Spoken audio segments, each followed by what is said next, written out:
Coleman and Haile Gebreselassies, and the big two now are out in front. The pacemakers, who've done a very intelligent job to this point and taken them to within world record schedule, have stepped aside, and now it's a race between two of the biggest names in distance running, Steve Evett. Well, they certainly are. They zipped through the 3K in 7:38, would you believe, which is 4 seconds inside the world record. And at the moment you can see Daniel Coleman working his heart out in front, trying to get away from Haile Gebreselassies in second place. This is a confrontation, and not only that, it's also at world record pace. 4 seconds inside at the 3,000 metre point. Number 2, Daniel Coleman of Kenya, the leader. Right behind him, the little man from Ethiopia, Haile Gebreselassies. 4 laps remaining then in this 5,000 metres. Tergat, the Kenyan, the only one able to hold on to the pace being set by two men who are threatening to rewrite the record books, and they're pulling away from him now as well. So it's the head-to-head we expected. Coleman has got to do the work now. He's got to do it with 3 laps to go, because if he leaves it to the last lap, I'm sure that Gebreselassies will outkick him, and in the back of his mind he's got to start working hard.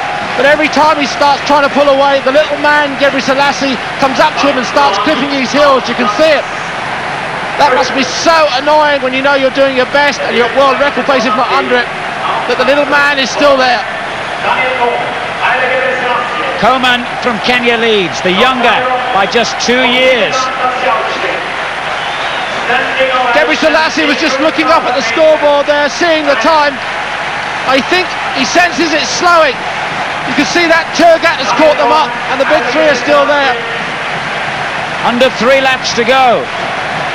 The race just as important, maybe to these two competitors, more important than any world record attempt now.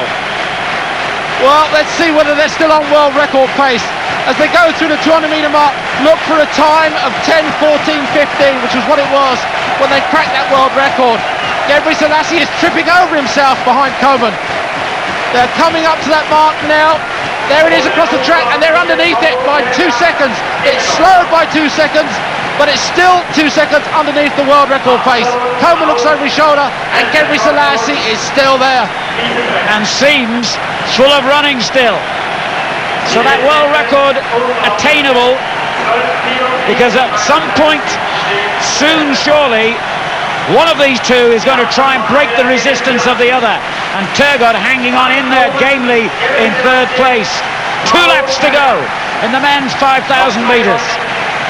Coleman now is up against it, I think, because the little man is latching on. There's the Ethiopians in the crowd going absolutely berserk. They sense that their man is still there.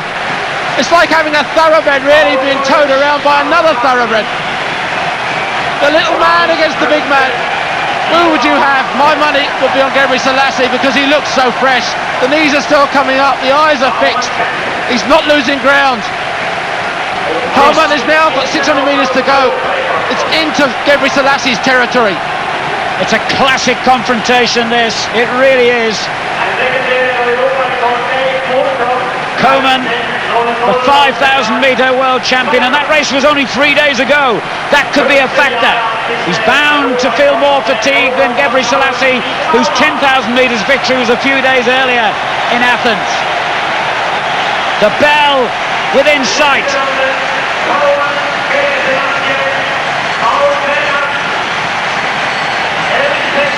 The rest of the field a long way back.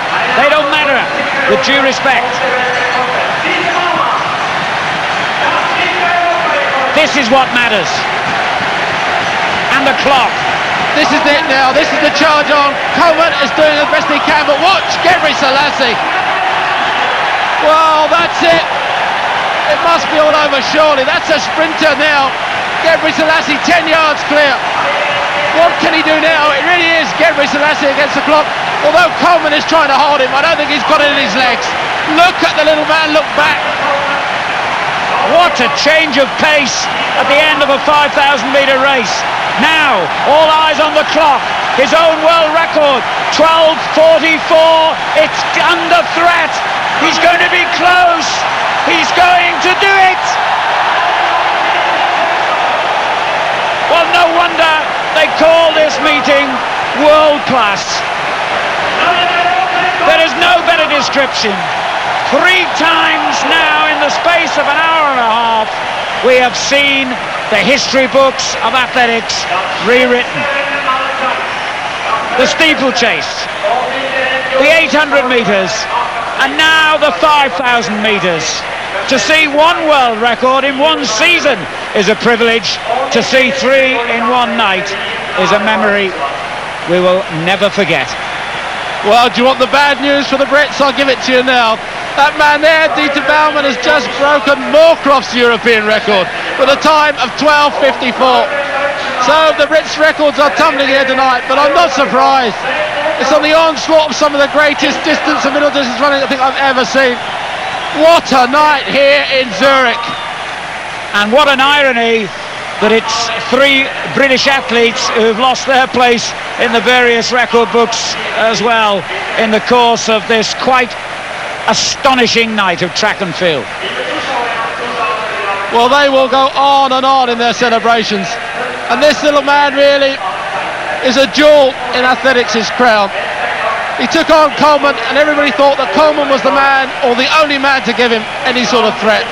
But he really wasn't, was he, really, in the end? Because this man just took him apart. Well, never mind the time, make a note of the date, because we have seen one of the greatest nights in athletics history here in Zurich, without doubt. The little man comes home again and breaks his own world record by 3 seconds.